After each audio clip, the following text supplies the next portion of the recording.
Berjumpa lagi dalam permenungan kita edisi Sabtu 22 Juli 2023, Pekan Biasa ke-15.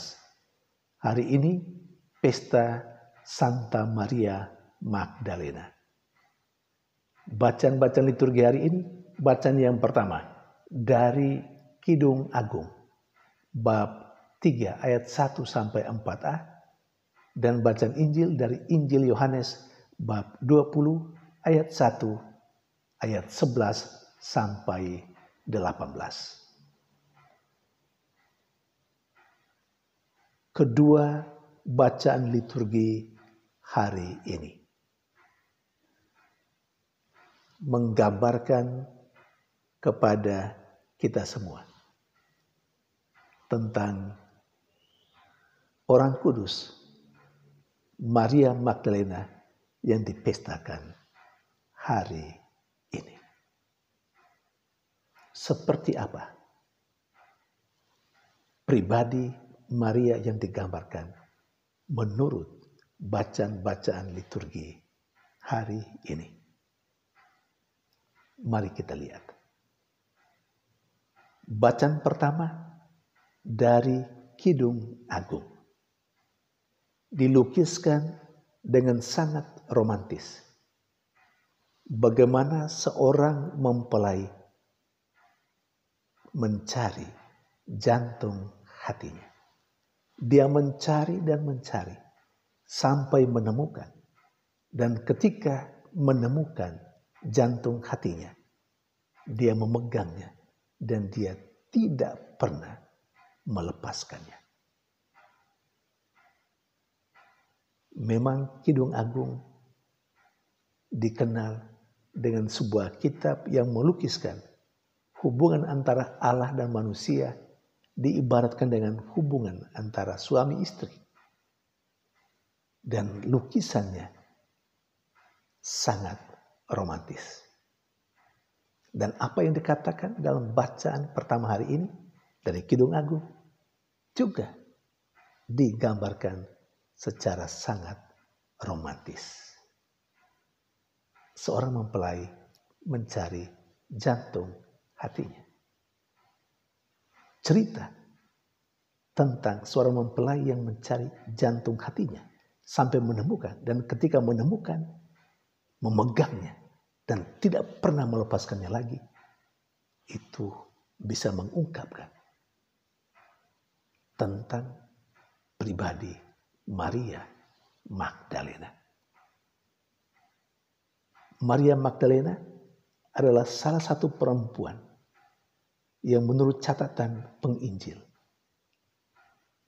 seorang perempuan dari sekian banyak perempuan yang disembuhkan oleh Yesus dari roh-roh jahat.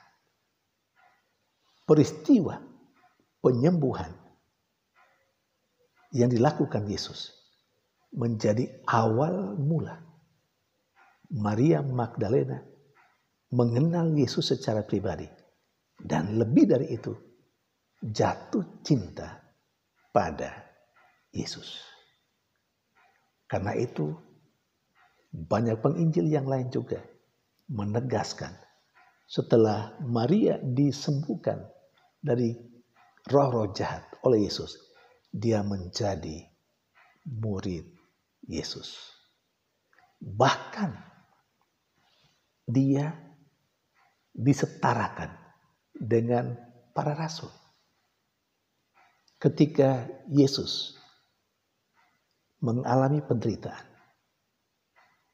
Maria Magdalena ada di sana. Bahkan mengikuti Yesus sampai pada kaki salib Yesus. Bahkan juga oleh penginjil Matius diceritakan Maria Magdalena yang sudah jatuh cinta pada Yesus, yang menganggap Yesus sebagai jantung hatinya, bahkan menjaga makam Yesus. Saudari dan saudara yang terkasih, pada akhirnya dalam bacaan Injil hari ini juga menggambarkan Maria Magdalena yang datang ke kubur Yesus, yang mencari Yesus. Bahkan ia ingin sekali supaya jenazah Yesus itu dia bawa, dia simpan. Karena memang Yesus adalah jantung hatinya. Rasanya Maria Magdalena tidak mau dipisahkan lagi dari Yesus, jantung hatinya itu. Karena Maria Magdalena sudah begitu jatuh cinta pada Yesus dan mengalami betapa Yesus mengasihi dan mencintainya. Lalu, apa hasilnya? Apa hasilnya ketika Maria mencari dan mencari jantung hatinya, Yesus itu? Injil mencatat pada akhirnya Maria Magdalena menemukan jantung hatinya. Ia berjumpa dengan Yesus yang bangkit. Saudari dan saudara yang terkasih, seorang pengikut Yesus, seorang murid Yesus seharusnya mesti mengalami dan merasakan betapa Yesus mencintai dan mengasihi dia. Siapapun pengikut Yesus, saya dan Anda, kita seharusnya merasakan betapa Yesus mencintai kita. Dan tidak perlu diragukan bahwa Yesus sangat mencintai kita. Tapi sebaliknya, apakah kita juga sangat mencintai Yesus sebagaimana yang ada dalam diri Maria Magdalena, orang kudus yang kita pestakan hari ini? Dan kalau memang kita sangat mencintai Yesus, mestinya juga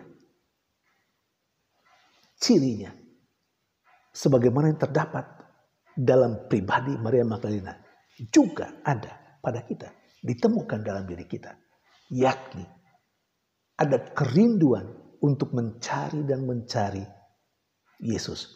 Yesus harus menjadi jantung hati kita kalau kita memang sungguh mencintai Dia.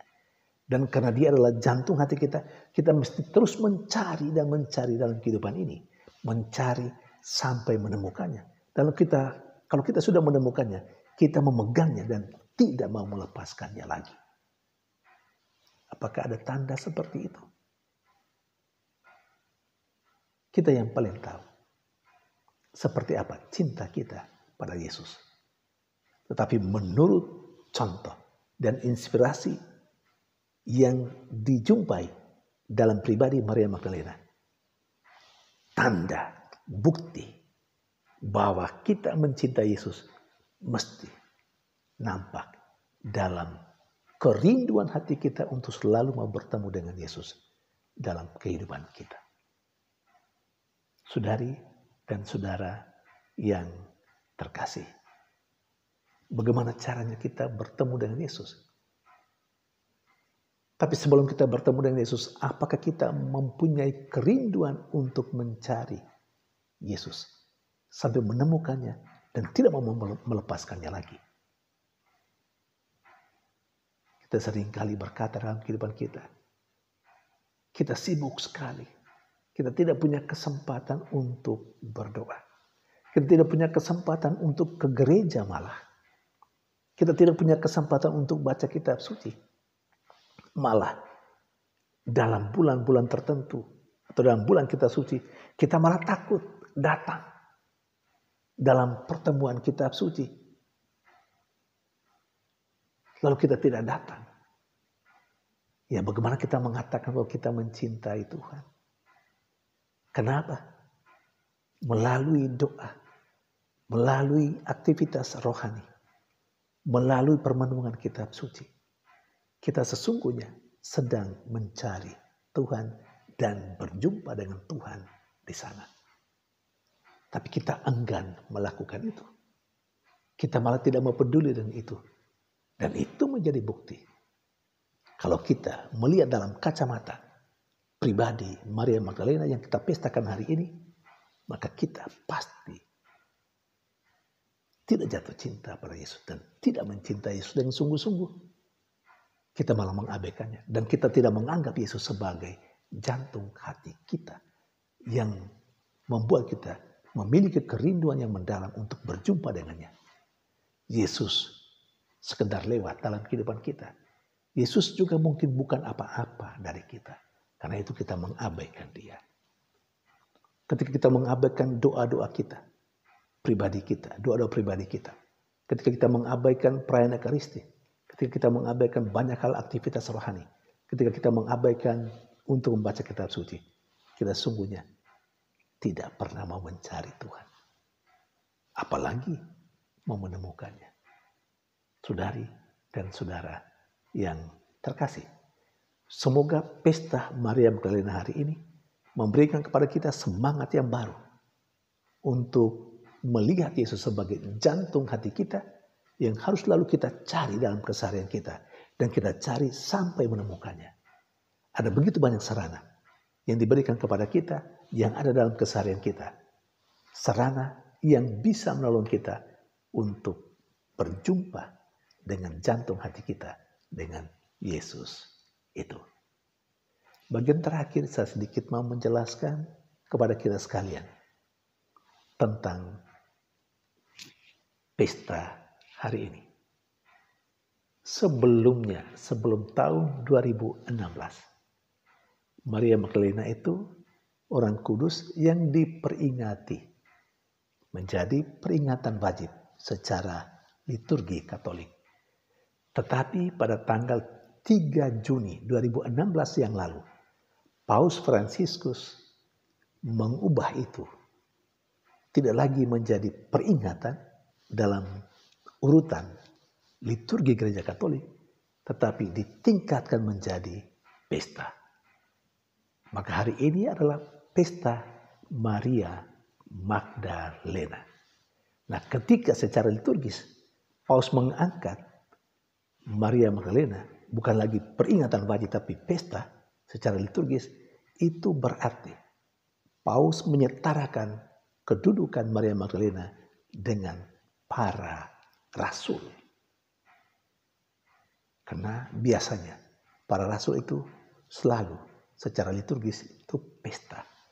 Dan kalau Maria Magdalena secara liturgis dipestakan, bukan diperingati, tetapi dipestakan, maka derajat atau Maria Magdalena setara dengan para rasul. Dan Paus juga mempunyai alasan. Seperti yang saya tegaskan atau saya singgung dalam permenungan tadi. Maria Magdalena setelah disembuhkan dari roh-roh jahat oleh Yesus, dia menjadi salah satu perempuan yang mengikuti Yesus. Dan begitu setia mengikuti Yesus. Banyak penginjil bercerita bahwa Maria mengikuti Yesus dalam jalan penderitaan Yesus sampai pada kaki salib Yesus. Bahkan Maria berjaga di makam Yesus. Dan Maria pula lah yang pertama sekali berjumpa dengan Yesus yang bangkit. Dan karena dia pertama kali berjumpa dengan Yesus yang bangkit, dia pula lah yang mengatakan kepada para rasul bahwa Yesus sudah bangkit. Dan dari para rasulnya, kita menerima berita sampai hari ini bahwa Yesus telah bangkit. Santo Thomas Aquinas malah mengatakan Maria Magdalena itu berada. Dia adalah rasul dari para rasul. Karena memang seharusnya para rasul yang mendapat berita pertama tentang kebangkitan Yesus. Tetapi bukan para rasul, melainkan Maria Magdalena. Maka Maria Magdalena bagi Thomas Aquinas adalah rasul dari para rasul.